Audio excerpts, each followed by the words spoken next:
દેશની સીમાઓ માતાના વસ્ત્ર સમાન છે. તેનું રક્ષણ કરવું દરેક ભારતીયની ફરજ છે.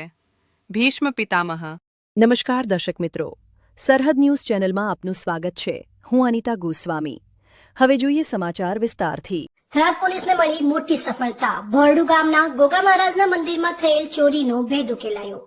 થરાદ પોલીસ સ્ટેશન વિસ્તારમાં આવેલા ભોરડુ ગામે ગત તારીખ 13/1/2026 રોજ સુપ્રસિદ્ધ ગોગા મહારાજના મંદિરમાં ચોરીની ઘટના બની હતી. રબારી સમાજની આસ્થાના પ્રતીક સમાન આ મંદિરમાં થયેલી ચોરીને પગલે લોક લાગણી દુભાઈ ગઈ હતી. આ ગંભીર ગુનાનો ભેદ ઉકેલવા માટે ઘટનાની ગંભીરતાને ધ્યાનમાં લઈને પોલીસ અધિક્ષક દ્વારા અલગ અલગ ટીમોની રચના કરવામાં આવી હતી.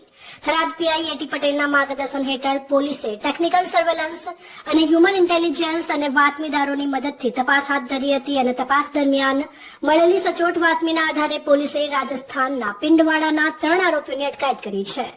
સરારામ રણસારામ ગામેતી, રાજારામ ઉર્ફે રાજુ લાડુ રામ ગામેતી, બારમારામ સોપારામ ગમેતી અને 3 શખ્સોની પૂછપરછમાં મંદિરની ચોરીમાં તેમની સંડોવણી બહાર આવી છે.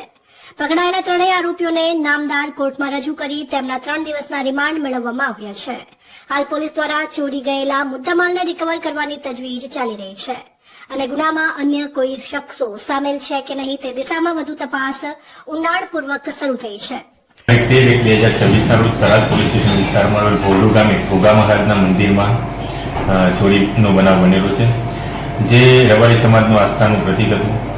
જેથી મહેરબાન પોલીસ અધિક્ષક સાહેબ શ્રી ચિંતન કેરૈયા નાઓએ અલગ અલગ ટીમોની નિયુક્તિ કરવામાં આવેલી, જે અનુસંધાને ટેકનિકલ અને હ્યુમન સોર્સિસ આધારે પિંડવાડાના 3 આરોપીઓની અટકાયત કરવામાં આવેલી છે.